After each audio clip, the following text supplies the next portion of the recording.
It's not the other way around. That power is severely weakened. It must be restored, or we too will end up like the British Empire on the ash heap of history. And that is something I am unalterably opposed to. Ladies and gentlemen, you've been very patient. Thank you very much.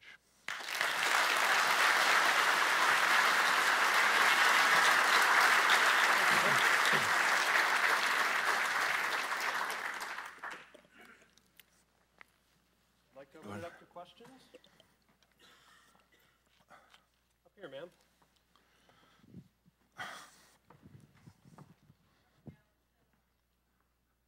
Gallant Seminar 10. My question is, as you mentioned, us getting better as an Army, but one of the things I found interesting is the Theater Security Cooperation Program, where our factories build equipment for other countries, whether they pay for them or we do. I'm interested in your thoughts about that and how we might build our allies and perhaps use our finance and work with them that way to fortify ourselves as well. Thank you. Well, that's a good question. Right now, unfortunately, we subsidize a lot of the military equipment that we sell to others, which I think is a mistake. And I would not do that, if at all possible. When I described what is emerging in Northeast Asia, that's very important.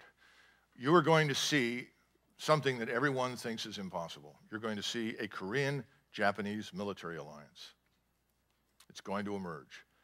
That alliance, given the scientific industrial capacities in those two countries, the high quality of education and technical competence in those populations, is going to present an enormous challenge to China. And that is coming. It is something we should welcome, by the way, and accommodate. It is not something we should fear or try to suppress. And that can be part of this limited liability partnership that I discussed earlier. Now, when it comes to our equipment, we still enjoy a profound lead in certain areas, a lead which no one has been able to capture. We are still the leader in theater missile defense. Our capacity for hit-to-kill is better than anyone else's. I think we probably reached the end of the hit-to-kill capability, and the future belongs to directed energy, but for the moment, our hit-to-kill is better. Our radars are better. They are interested in those things, and they will buy those things. And it is in their interest to maintain the secrecy associated with the technology that resides in those capabilities. So those opportunities are going to grow in the future. You know, I would disclose something to you that I mentioned the other day, and I thought the admiral I was talking to would have a coronary on the spot, but I said, you know, why don't we think about turning 2 carrier battle groups with all its equipment over to the Japanese in return for forgiveness of a substantial portion of our debt? To the Japanese? I said, yes, they're allied with us. This is not 1943 or 44 or 45. The Japanese would love to have that capability because of their concerns about China.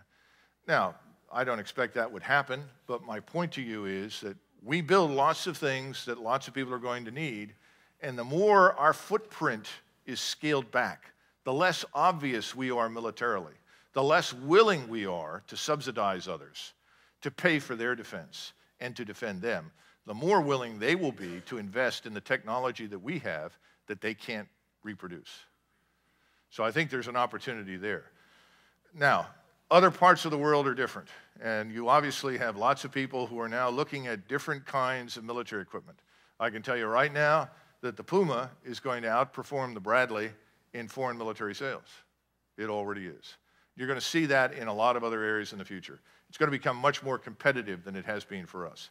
For the last 35, 40 years, we've enjoyed this position of unchallenged supremacy, and people have bought our things as a result.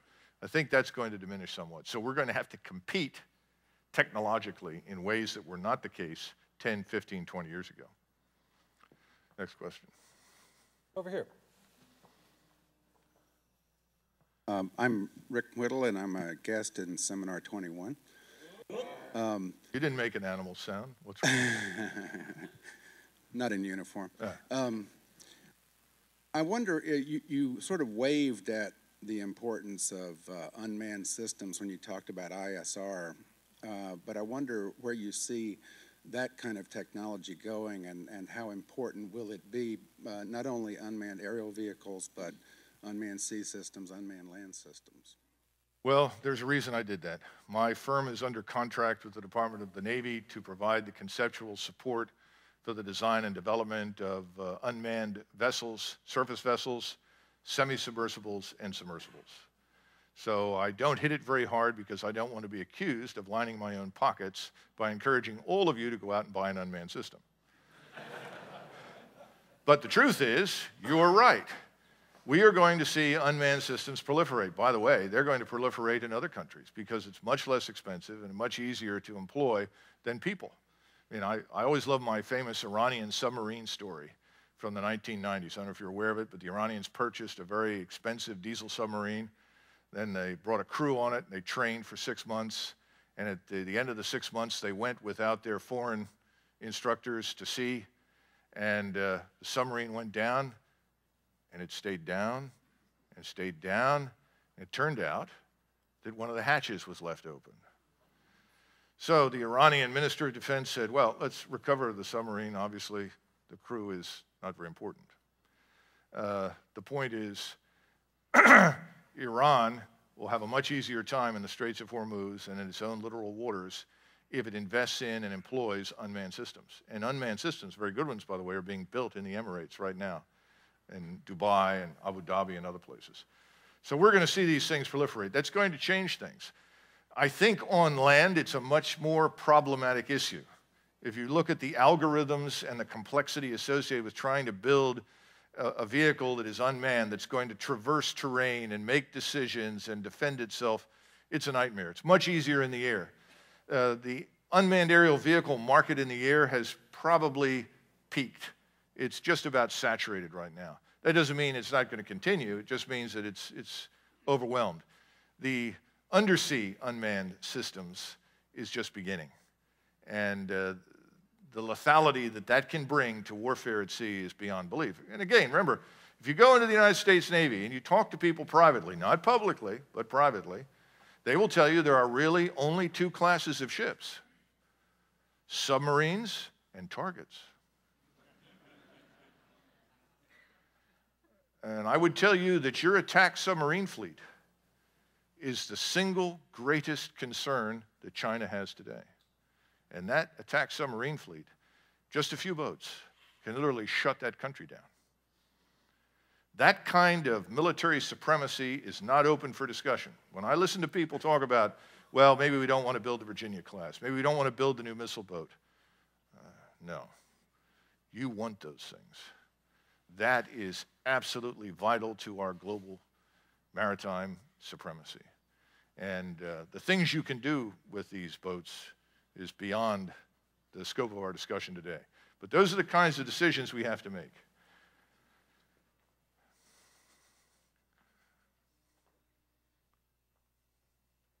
Art Lofton, guest of Seminar 20.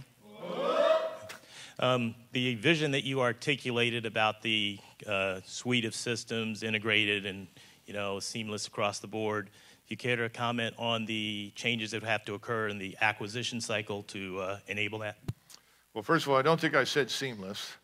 I avoid that term because everybody uses it and it's nonsense. Nothing is seamless. We know that. And no network is perfect. I mean, how many times has the computer network at the Army War College failed?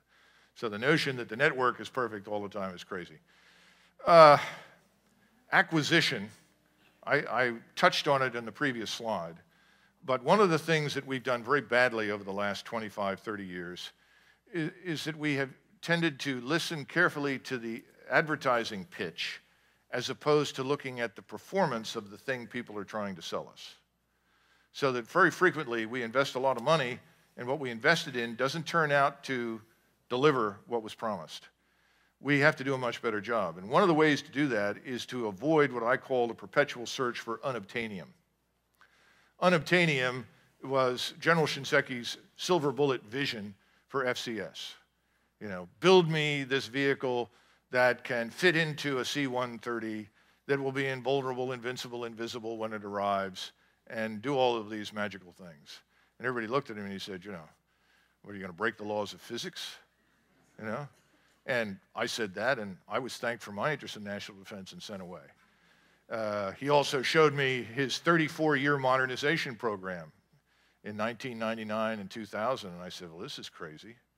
What do you mean 34 years, and then the last brigade in the Army is modernized? It's by the time this stuff rolls off the assembly line in 10 years, it's probably going to be obsolete.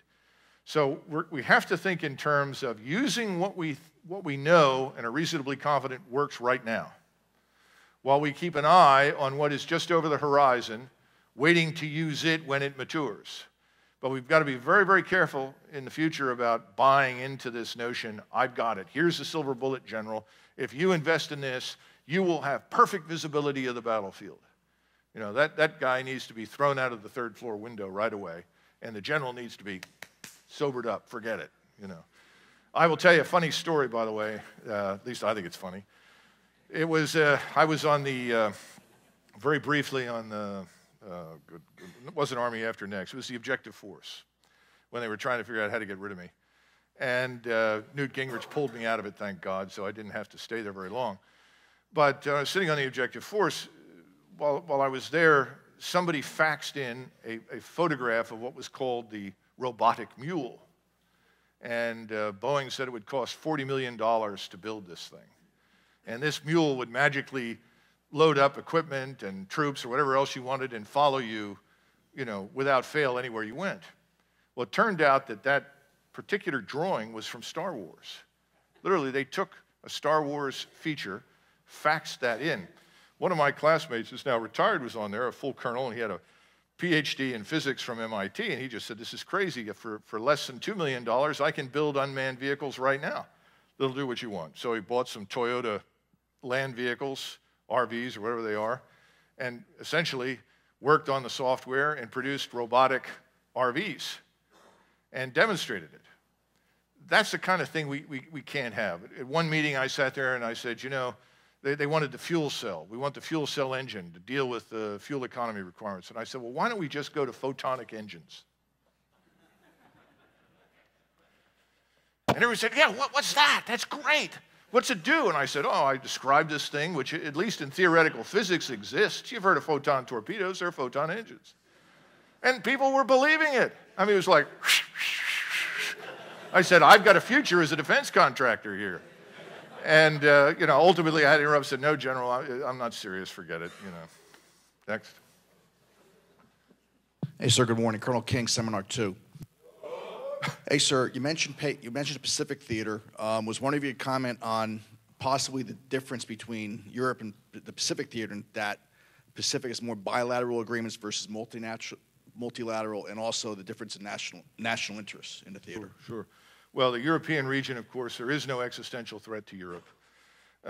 When the Soviet Union collapsed in 1989, there were 14 million men on active duty in the Soviet armed forces. Today, there are fewer than 1 million. The Russians are in a lot of trouble. They are much like the Arabs in that they are effectively a single commodity economy for all intents and purposes, oil and gas. Putin knows it. I think Putin is probably the most impressive Russian leader, certainly since Alexander III, maybe since Catherine the Great. He understands what needs to be done. That's why he's widely supported inside the country. But as I think you heard Medvedev in one of the speeches that he gave tell the Russian people, you've got to stop looking to the state for answers. You've got to become more self-reliant, more independent. Sound familiar? Putin is very interested in restoring Russian power and influence. A lot of what he says is bluff and facade, which is not unusual in Russian history. In fact, a British ambassador once said that we'd be most concerned about Russia not when it speaks loudly, but when it is quiet. Because when it speaks loudest, it has the least to offer. Right now, Russia has very little to offer. If you look at the operation in Georgia, that was a Chinese fire drill. And the Russian army's in a lot of trouble. But he's got problems there because they can't attract the talent into the army right now. People don't want to do it, so you're not getting top flight talent. And he's still stuck with some Soviet legacies. So there is no threat to Europe.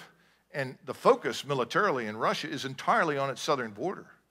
Anyone who thinks that the Russians are not concerned about Iran is crazy. They absolutely are. And the Russians are not like us. They make it perfectly clear to the Iranians, if you plan to use that thing,